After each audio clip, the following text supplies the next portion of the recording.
Are you ready? This is, hold it, wait for it. Do you know what's coming? Don't say I it. know what's coming. This is Potpourri Part Duh. Yeah, baby. This- Did you know that? No, you didn't know that was coming. Did you? I knew the part 2 was coming. I didn't know Yeah. you'd go with the country potpourri. Potpourri. Entry music. Da, da, da, da, da, da, da, da, da, da. It's the Bob and Josh Show. This is a great episode, a lot of fun, a lot of chuckles, but a lot of great info. We're happy, we're proud of it, and we expect you're going to get a whole lot of value from it. Speaking of value, click that QR code below and get your free, that's right, free, FREE, infographic about how you can change the culture of your team, your department, your organization. No matter what role you're in, you can do it, folks. You don't have to sit on the sidelines and wish things were better. You can go make things better. Click on that QR code and start changing things for the good. All right, here we go. All right, Metacasters. Let me announce this. Everyone, this is. I need to get some oxygen in there so I can really build it I out. know. Potpourri Part Duh. Yeah, I have a question. You know who these questions are from, Josh? No, I don't. David Raj. Oh, okay, good. I like it. David Raj. Someone I know and respect. So I'm just going to start. Let's dive in. Does Agile get old? If you're doing it right, no, because you're constantly evolving and iterating. If it's stagnant and feels old, then you're doing it wrong. Man, that was a graceful response. I know. It floated in there. I can't. I'm gonna lose it. I can feel a laughing fit coming. It's going to happen today. It is. I think it is. I just can't help it. You just killed me with the graceful. Yeah, sorry. What facts are facts. Bobby G. Please stop. I think I 100% agree with you. I think if you're doing it wrong, it gets old. I'm trying to think. I want to add nuance. It's wrong, but I think if you're not changing, if you're not adapting, because if you're doing Scrum, I joked years ago, but I was serious with clients. I would go in and I would teach them Scrum or teach them Kanban, and as I was leaving, I would be like, if I come back in a year, if I'm lucky enough for you to invite me back in a year, and if you're doing exactly what I told you to do or whatever you decided to do today, then I said I have failed. Not only have I failed, you failed, and I will I will smack you around or something, because it's part of it is that exploration, experimentation, and figuring out what works, and what works today may not work a year from now or whatever. So that adaptability. So I think Agile, if you get, it's not even stuck. If you're doing something statically, like even if you are doing Scrum like excellently by the book, I'd still call you out and say, there's opportunities that you've missed along the way to do something different. So I'm like all in. That was a wordy way of agreeing violently agreeing with you. Did you have something else? Yeah, just the first symptom of that is retrospectives start to stumble, and people start to question, should we do retrospectives? Like, there's nothing to change. And oftentimes some of those teams that are doing it really well, they get complacent about change and like, we're knocking it out of the park, we don't need to retrospect, and things like that. So that's a very dangerous spot to be in. So as an Agile coach, that's something that you have to fight and diversify the retrospective so that everybody continuously feels the value that's coming out of that. All right. I'm with you. So teaching your execs Agile, and why it matters to them. So I think it's reactions to teaching them Agile. I'll let you, all of these, if you don't mind, why don't you go first and then I'll weigh in. I think those of us that have been through the Agile coaching ranks one of the more common things that we run into is just a misunderstanding or a generalization of what Agile is. And it often requires someone like us to come in and educate the executives on what it means. And one of the most common things is, oh, when we do this, we're going to be able to go faster. And that's always, not always, that's most common. One of the first things that people hear from executives that have hired one of us to come in, or somebody's hiring us and saying, hey, listen, we got this issue. The executives think this is going to happen. So it's about educating them on their role in it. And their role is very important in that they need to provide context and clarity about strategic direction for the company and who we aspire to be as a company, what products we think we need to build to live effectively within our market space, and then let the team run from there. If you have a good product manager and a good product owner and good scrum teams, then all of that will take care of itself. But number one, it's understanding the role that you play at the very top of the funnel of ideas and thoughts of direction that we are going to go, but most importantly, giving that clarity on that strategic direction, because that's one of those things that I've seen teams trying to do the right thing, but they inadvertently make a poor choice because an executive didn't share with them, oh, hey, like we're actually trying to exit within the next 18 months. And that's going to change the way you think about the business and the way you build things versus we don't expect to sell or have an exit or anything for 20 years. In fact, maybe never. So then that's going to adjust the way myself as a product manager, product owner, and teams think about the choices that are being made.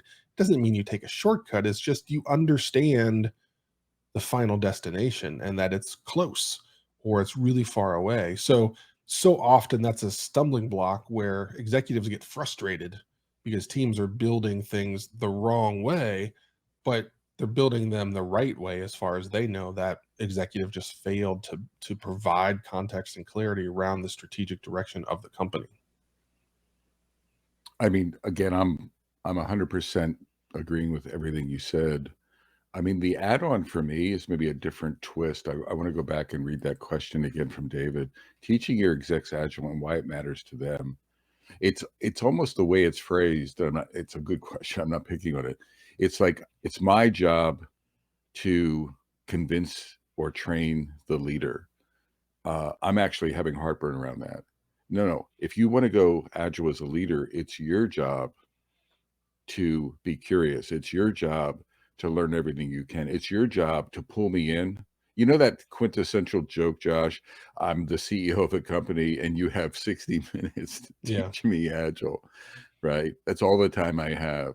But I'm going to prescribe Agile across my entire organization, but I'm only willing to give 60 minutes of time. And that's not a joke. I mean, I can't tell you how many times I've had leaders that give me time limits like that to talk about something as complex, as important as Agile to them, to their organization. Mhm. And it's like, no, it's your job. I'm here. You need to be pulling everything from me. You need to be learning. You need to be taking personal accountability. I wanna share a link. I was inspired by this question. I didn't prepare it, but there was you're gonna like this, Josh. There's a blog post I wrote, or I shared it. It's actually I didn't write it. There's this Rena, what's her name? I have it up. Hold on, and I'll share the link. Rena Hellstrom, and she's the CEO of a Finnish company that does Agile HR.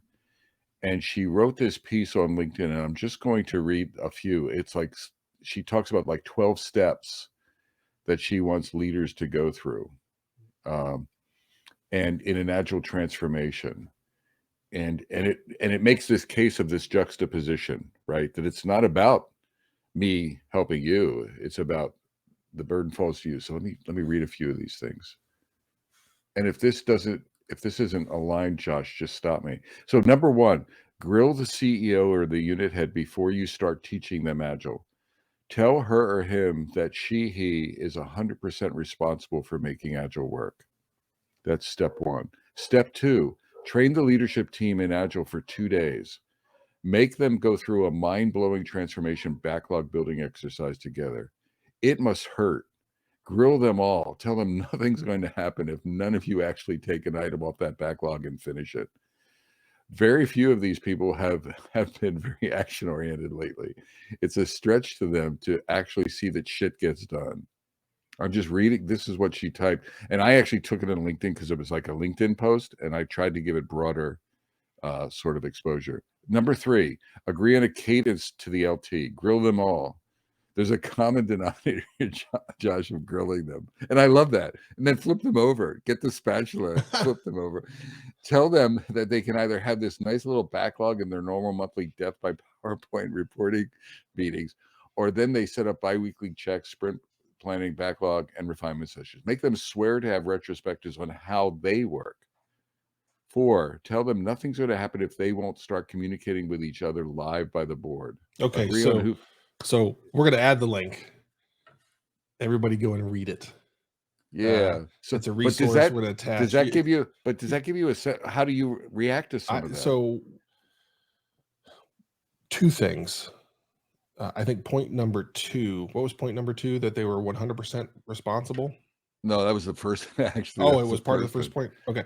Yeah. I agree with that completely because one of the things I've been saying a lot lately. So for those of you that are in my weekly AMAs, which why aren't you? It's free Q&A every Wednesday. Amen. Let me say that again. Look, you can pick his brain. And for God's sakes, everyone, look at the size of that sucker. I mean, there's a lot of picking to be done. So and it's not fluff. There's value in there. So get your butt. I'm influenced by Rena. It's like get grilled. Grill yourself to get into the Ask Me Anything. Yes, it's large and dense. So yes, that is the reality. One of the common themes that I've been talking about is the importance of that leader and that decision maker, but they are also kind of where that buck stops. And what's going to happen is Scrum is hard. People are going to get frustrated. It's not going to go as smoothly as they thought, and they're going to start complaining up. And it's eventually going to get to the person that's writing the checks for the transformation. And in that moment, when it makes it to the top and somebody says like, hey, so-and-so, this is really annoying. We were better before. Why are we doing this? Can we skip this? That is the defining moment for the transformation. Does that leader stand up with confidence and pride, which only happens with everything that Bob talked about from the article? Do they stand up and say, I hear you, I understand, this is who we are now, and I need you to get on board. I understand it's not easy. We know it's not easy, but we believe long term this is the right answer. So please get on Yep. board. If you have any more questions or concerns, let me know. But the answer is going to be this is the direction that we're going. Or they can start to crack that door of doubt open and say, okay, well, I'll talk to Bob, I'll talk to Josh, and we'll get them to lighten up on this. At that point, it's over. The door hasn't been kicked down, but the door now has a crack in it. And it's only going to take a couple more things like that to where the legs are completely cut out from under the transformation. So that is the moment when it's going to define success or failure, and making sure that they understand the responsibility that they have to help drive the success of this, because they are asking the company to change the way they fundamentally operate. Just if you think about it like that, that's not easy. Well, I mean, even stop the fundamentally. They are the leader. Damn it. Lead. It's your job to figure this stuff out. You don't have to be an expert like Josh and I are, but you have to, damn it, you have to get in the game. That's what she's saying. I love, and she was talking about this. It was like her recipe. I mean, there's a little bit of flamboyance in it, but I know her, and this is her posture with leaders. And I think it's the right posture. Yeah. So it's not this, oh, I need a little bit of training just so I can, no. You need to stick your whole body in it. You need to dive in, and then you need to not just get trained. You need to behave this way. Again, step up. So I'll make sure I'll share that link with you, Josh. We'll get it Okay, into this. sounds But good. did you like? Yeah. I love her audacity of putting it all on the leader. Mhm. And maybe it's a little unfair, maybe it's a little unbalanced, but you know what? Tough. It's not. I love the audacity of that. All right, let me get to the next question. Alrighty. Interviewing scrum masters. And then he says in parentheses, even mock Q&A. So we could share mock Q&A. I don't know if we want to do that. And then interviewing scrum masters, product owners, agile managers, directors, VPs. I think it's a very open-ended question, maybe about interviewing, like how to interview. I'm putting words in now, maybe agile folks, maybe some Mhm. of our tips or tricks. What do you got? This was one of the hardest things I ever did, especially as an agile thought leader. So we had been doing our podcast for 6, 7, 8 years, something like that. And for the first time in my career, I needed to hire a scrum master or an agile coach. I had hired hundreds of developers, but I like froze up and realized, wait a minute, everything I do to hire a developer isn't going to work for a scrum master. So I really had to rack my brain. I talked to Bob. I had this question and I had to work through. I figured out how to validate that a great developer is sitting in front of me, but I'm Right. not sure how I'm going to do that for a scrum master. And what are the things that we work through? And I sat down with Bob, like I said, I sat down with my team and we talked it through because it is one of those roles that you don't hire that often. So you don't build up that practice. And for me, what I worked to understand was I worked to understand whether they were little a agile or big A, because that was very important to me. And understanding, is their mindset correct? Because if their mindset is correct and in align with who we aspire to be from an agile perspective, things were going to be good. So that was the primary requirement that I had. And then it was working through, how do I validate that? How do I create scenarios or situations where we can have that person walk us through their response and find out which A is it, big or little? And that's a different interviewing style. Um, and because mindset is hard to measure. I think Yeah. it's behavioral, like you were talking about. It's example based, it's situational. The thing I wrote down, sort of inspired by what you were saying, Josh, and it's an addition, is I think this notion of try it. I remember when my daughter Rhiannon interviewed for a scrum master role, and Eric Hannon, who we know, Mhm, I think does. I don't know how many people do this, but I think a lot of people, when you're interviewing for these agile centric roles, you audition people. mhm, So what happened with Rhiannon is she had to facilitate a retrospective, a real retro. mhm, They didn't softball it. They actually gave her a real team that had real issues or challenges, and they gave her a little bit of prep, but it's like, come in here and run the retro. And so to me, that's an audition, and that's like practice. Show me what you know. Show me how you're going to, behave, etc. And I think that's part of the interviewing as well. Even developers, like join. I'm not saying get free code. So everyone, read my lips. You don't get free work for no pay. So that's not the auditioning goal, but it's immerse someone at eye contact. We would bring someone into a team for a few hours and say, pair with some developers on the team, check in some code, fix a bug, or work with someone to fix a bug, mhm, or whatever. And what we wanted is not to get free work. We were trying to say, this is your team. Experience them and let them experience you. And then we'll make a decision from that, and only do it based on, it's not even, so there's experiential questions, and then there's immersion and sort of going through the auditioning process. And I think that's an extension that you want to make. React to that, because I don't know if you've done auditions. You may have mixed feelings about it. We had a very clear audition style approach for developers, but again, it was about the mindset. So we would give them very challenging problems and we would tell them, we don't expect you to have the answer or to be able to just like dump it out on a whiteboard. Yep. What we didn't say is that the interviewers, they are there to help. They already know the answer and they've seen the best versions or whatever. So it's a test for that engineer of, can they collaborate with our team? Are they willing to? Do they ask for help? What do they do there? Again, to find the mindset. So we ended up doing similar things with the Scrum Masters, where we would ask them to create the perfect Scrum organization and what would it look like. And then we would poke and prod in different areas. And again, just try and work side by side with them. That ORSC thing that I did, I didn't even know it was ORSC until you told me, is what we try and do. Instead of sitting across from each other, is we try and get them sitting next to us and put that problem up on the whiteboard and seeing how well they work with us to figure out the right answer to a complex problem. And we, again, I hate things like this where it's like a quiz. This is not a quiz.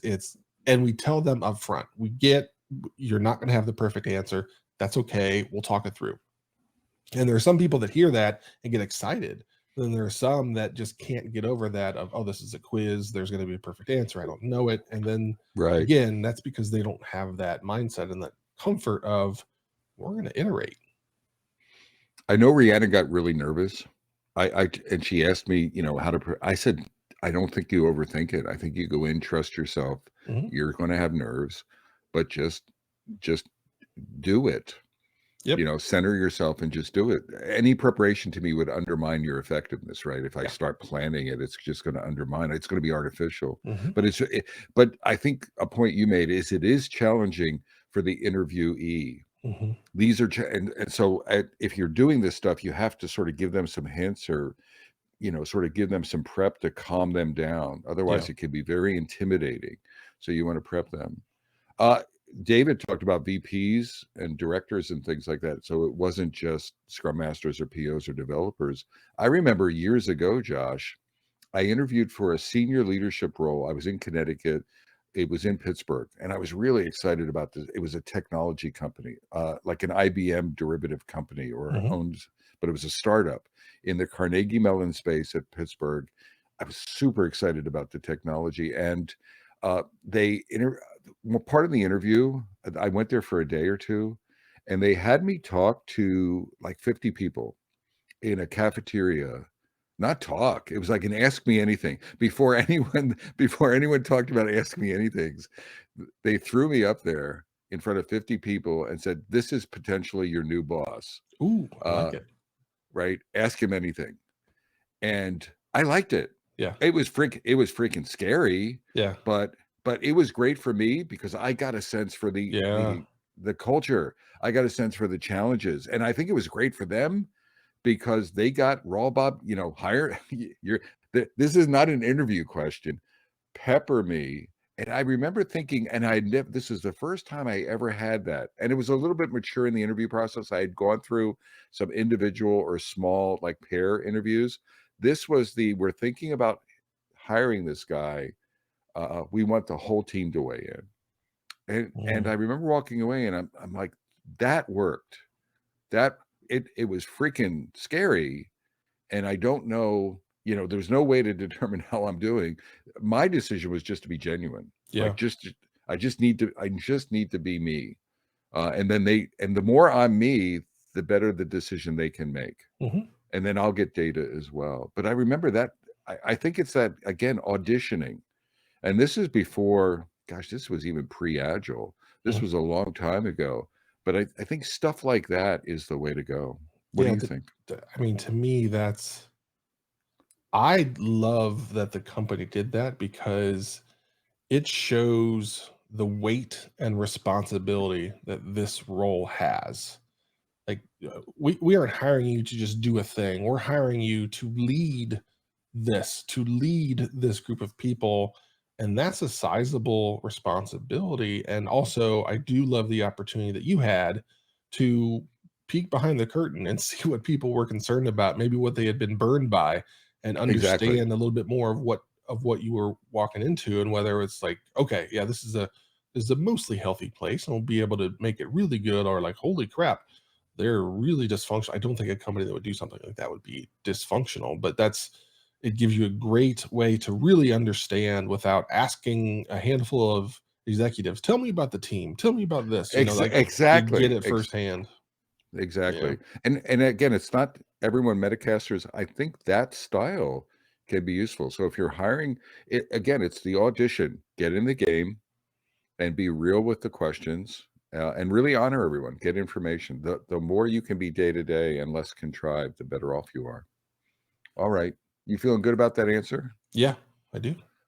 Well, next one. Mhm. What to do when things go awry for you or others? Not that that would, David, that would never happen.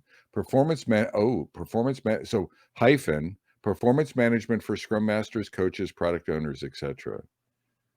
Okay, so I think this is people awry, right? Okay. What to do when things go awry for you or others? Performance management for agile roles. Josh. I don't know how to answer this. Nothing's ever gone wrong. So Oh, ever. that is 100% So there's been untrue. never, so you've made perfect hires and you've Perfect. never had any performance issues Yes. whatsoever. Never ever. No, so again, a common theme for me and my first step in any misunderstanding, and I believe that a performance issue, perceived, real, it doesn't matter. There's an issue is created by a lack of information between the two parties. Someone has an expectation that the other one doesn't get or doesn't have a full picture of, or there's something happening that the other side doesn't understand is making things more difficult than they expected. So for me, the first thing that I do is I sit down with that person and say, "Hey, what's going on? I've noticed that you're operating here and the expectation we set is that you operate here. So where am I wrong?" And always enter that with "I am wrong." Don't attack them, but you have to create that dialogue where, hey, you have all the answers, I don't. So inform me what I'm missing, what I don't understand. And that starts a healthy dialogue again, where you start to be shoulder to shoulder instead of across and attacking each other. And that's step one for me, because oftentimes it's a lack of clarity, and maybe I didn't do a good enough job with expectations or supporting the role or whatever it Right. is. And so then the aha moment is, oh crap, I've let you down. Let me fix that right now. And we go and solve that. Or it's, okay, gosh, I understand what's going on. How can I support you? What can we do? What needs to change? What's going on? That's the standard approach that I take. I want to, before I answer, and plus one to what you said, Josh. Josh, Larry King. Have Mhm. you ever seen Larry King? I have, with I'm looking at suspenders. my, yeah, I'm looking at myself now and I'm like, and I don't know how I feel about this, but I don't think it's good. But I'm like, I look like Larry King to some degree. Have you? Yeah, right. Yeah, you got Skinny. to sit Yeah. different. You got to get your I shoulders way up. I Like I don't know how he yeah, does that. Yeah, he had a weird shoulder thing going, yeah, right? yeah. Yeah. I'm like, So, yeah. So for those of you that are listening and wondering, you don't have to wonder how Bob looks like Larry King. You can go onto YouTube and see it. Take advantage of this new medium that we've leapt into. Okay, Larry. exactly. So let me answer this. So I want to come at it. I'm proud of myself, Josh. I'm coming at these. I'm agreeing with you, but my brain is going in a slightly different direction. So what to do when things go awry? Um, don't let them go awry. So Mm, performance management is sort of like, 80% of the time or 90% of the time things go awry, and then I have to go into performance management mode, whatever that means. I sort of know what it means. Uh, don't let it go. Feedback, feedback, feedback. Give people, don't let it get into performance management mode. Our job is to provide real-time feedback and to accept real-time feedback. So become a feedback, sort of sponge and a feedback giver and a receiver. And then I would argue when you get into performance management, 90% of the time it's because we didn't communicate. We didn't give feedback. We avoided it or whatever. It's like, do the feedback. And then my experience is a minor. People are smart. People are committed. Given feedback, people are going to adapt and change, or you adapt and change. listening to that feedback. So the performance management side is like a minor slice, right? It's a rare exception. It doesn't happen that often. I think it happens a lot because people suck at giving feedback. So don't do that, right? And have that courage and become skilled at it. And it's both directions. It's that radical candor. I would highly recommend, if you're listening to this podcast, at least go and listen to YouTube a YouTube video from Kim Scott on radical candor, and start mulling that over in your head.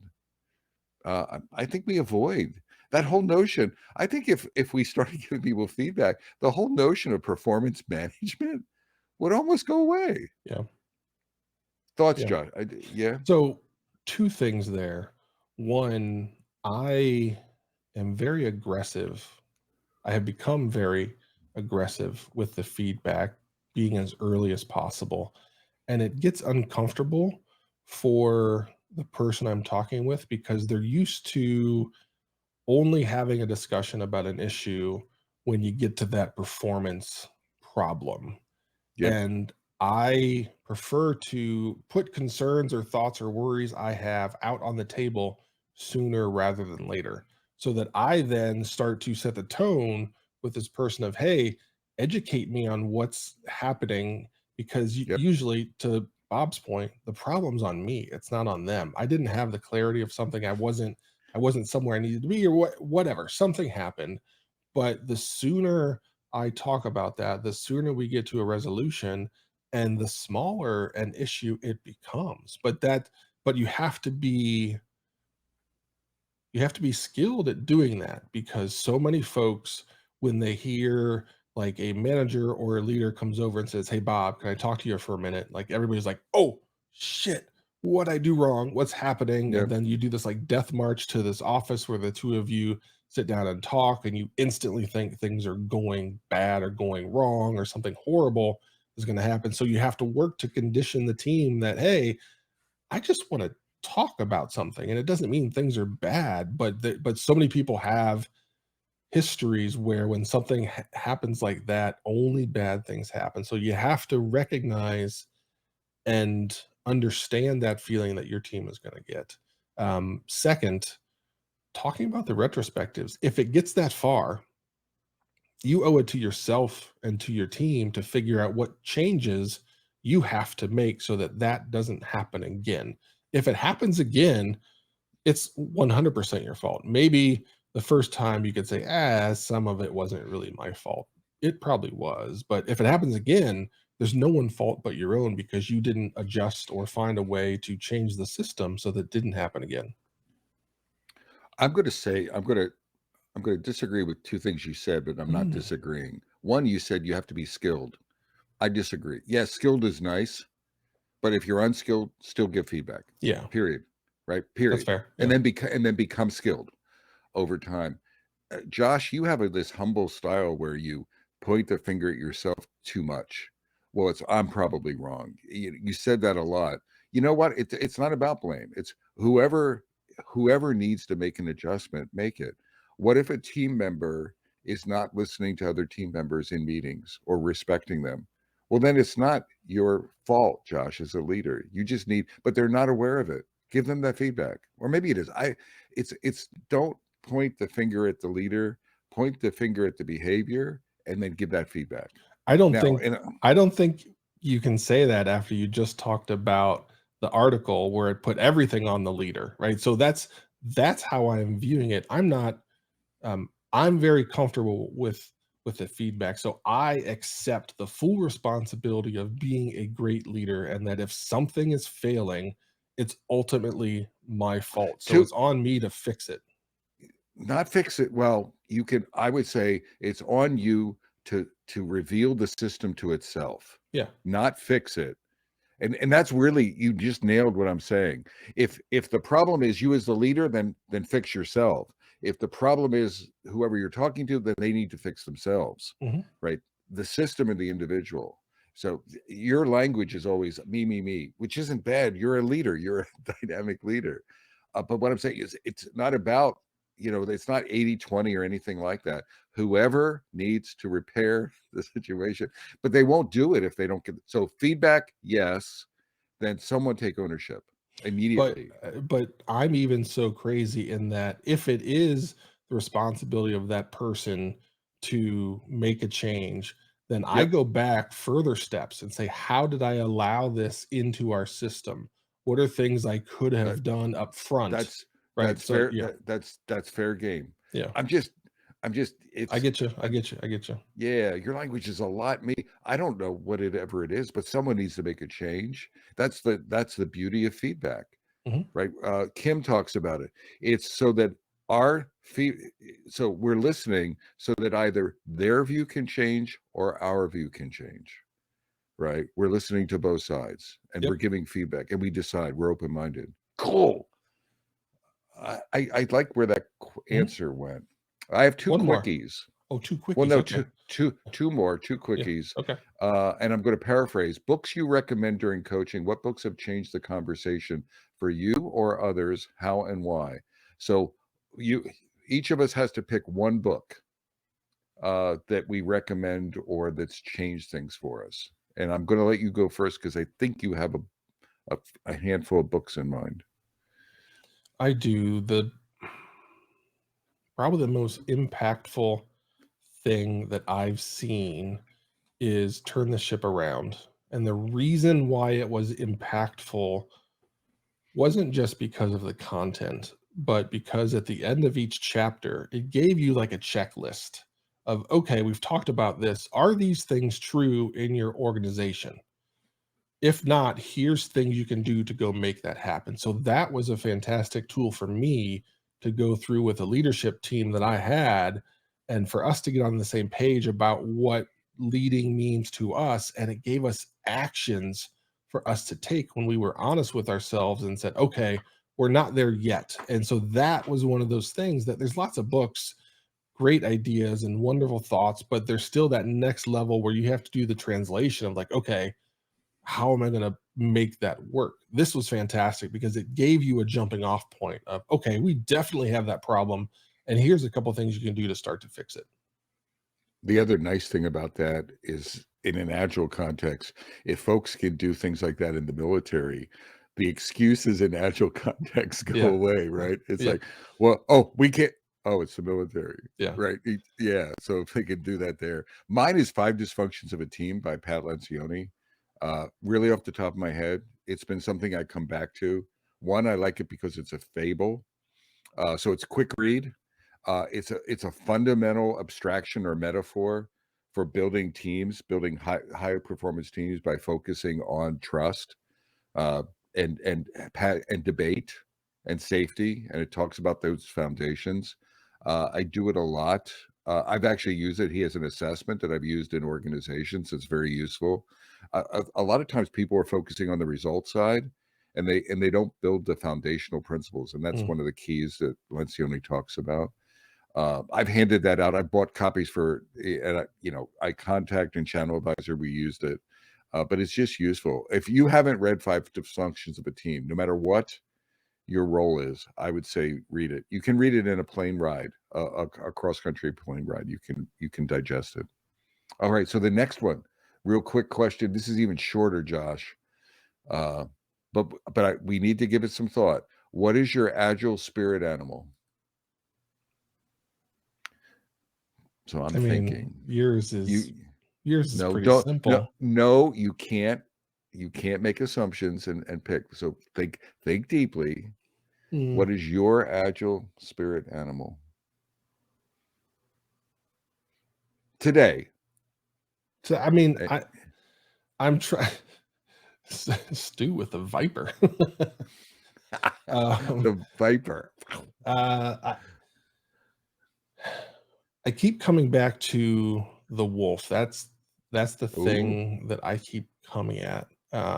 Is that oftentimes when I'm doing these transformations, I am often the lone wolf, and I'm that kind of outsider that's trying to come in that has different thoughts and ideas on how it can be done and doesn't accept that thing you talked about with the military of it can't be done. Yes, it can.